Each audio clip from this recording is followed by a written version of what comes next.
Halo teman-teman, kembali lagi di channel Dunia Skripsi, di mana channel ini membahas semua hal tentang skripsi. Oke, pada video kali ini kita akan membahas tips tentang bagaimana melakukan bimbingan skripsi atau proposal. Seperti apa pembahasannya? Mari kita saksikan. Pasti di antara teman-teman sekalian ada yang mengalami kesulitan saat melakukan bimbingan skripsi, atau ada di antara teman-teman yang masih ragu untuk ketemu dengan pembimbingnya. Nah, jangan ragu teman-teman. Di sini Mimin akan berbagi 5 tips atau hal yang harus diperhatikan saat bimbingan. Yang pertama, teman-teman harus menyiapkan materi dengan baik sebelum melakukan bimbingan. Biasanya, banyak mahasiswa ketika ingin melakukan bimbingan, mereka tidak menguasai materi atau tidak memahami apa yang akan mereka teliti. Sehingga pada saat melakukan bimbingan, mereka kebingungan dan tidak bisa menjelaskan apa yang hendak mereka kerjakan.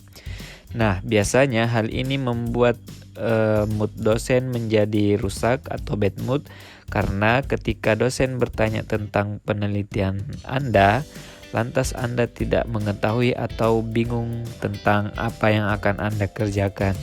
Jadi, teman-teman sekalian harus mempelajari dengan baik tentang penelitian teman-teman. Seperti topik penelitian harus jelas, rumusan masalahnya bagaimana, dan metode apa yang teman-teman ingin gunakan pada saat penelitian. Salah satu hal yang harus teman-teman ketahui bahwa sebagian besar dosen senang ketika mahasiswa bimbingannya mempunyai pengetahuan dasar tentang penelitian yang akan dilakukan. Biasanya, dosen pembimbing lebih senang melakukan diskusi tentang penelitian teman-teman. Jadi, sebelum melakukan bimbingan, teman-teman harus mempelajari hal-hal yang hendak teman-teman teliti. Yang kedua, teman-teman harus mengetahui jadwal mengajar dan kapan dosen pembimbing berada di kampus. Hal ini dapat mempermudah teman-teman untuk menemui dosen pembimbing setelah melaksanakan tugas di kampus. Nah, untuk mengetahui jadwal mengajar dosen, teman-teman bisa mencari jadwal dosen pembimbing di bagian akademik atau menanyakannya kepada teman-teman yang lain. Yang ketiga, teman-teman harus mengetahui dan mempelajari karakter pembimbing.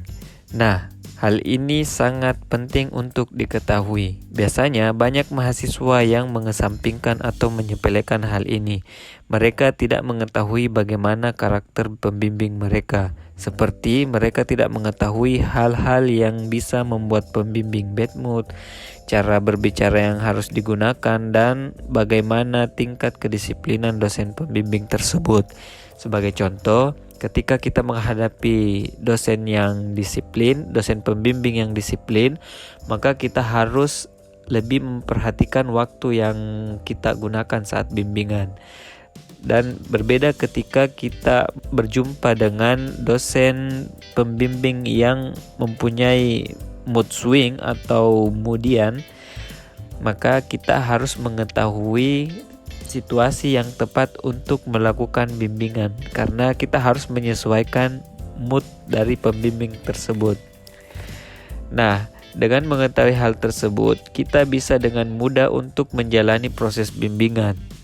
Kemudian, untuk menggali informasi tentang karakter dosen pembimbing, teman-teman bisa menanyakan kepada senior yang lebih pengalaman terhadap dosen-dosen di kampus atau teman-teman yang sudah diajar oleh dosen tersebut. Kemudian yang keempat yaitu melihat situasi dan kondisi ketika hendak melakukan bimbingan. Nah, hal ini juga yang sering tidak diperhatikan oleh mahasiswa. Banyak mahasiswa yang tidak memperhatikan kondisi dosen pembimbingnya. Alhasil, biasanya dosen hanya merespon dengan kata nanti atau mengabaikan teman-teman sekalian. Karena memang kondisi pada saat teman-teman menghadap tidak mendukung. Mungkin dosennya lagi ngobrol, lagi banyak kerjaan, ataupun lagi pusing. Jadi, jangan coba-coba menghadap kalau situasi dan kondisinya lagi tidak memungkinkan. Hal yang teman-teman harus ketahui juga bahwa tugas dosen itu bukan hanya mengajar dan membimbing, tapi mereka juga harus melaksanakan penelitian, pengabdian kepada masyarakat, belum lagi harus menerbitkan jurnal dan mengikuti pelatihan atau seminar, ditambah lagi rapat-rapat yang dilakukan oleh jurusan. Jadi, teman-teman harus pandai-pandai melihat situasi dan kondisi dosen pembimbing sebelum melakukan bimbingan. Yang terakhir yaitu jangan menghilang. Ada beberapa mahasiswa yang sering menghilang ketika melakukan bimbingan.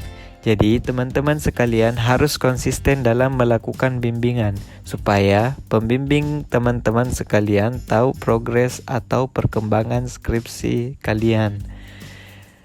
Jadi jangan ketika selesai bimbingan kemudian menghilang tiba-tiba. Nanti beberapa bulan kemudian baru muncul kembali. Nah, ini biasanya menjadi penyebab dosen-dosen pembimbing malas untuk melakukan bimbingan. Itulah tadi 5 tips atau hal yang harus diperhatikan saat melakukan bimbingan skripsi. Jadi, sebagai mahasiswa, kita juga harus memiliki strategi untuk menghadapi pembimbing saat melakukan bimbingan skripsi. Semoga video ini bermanfaat dan sampai jumpa di video selanjutnya.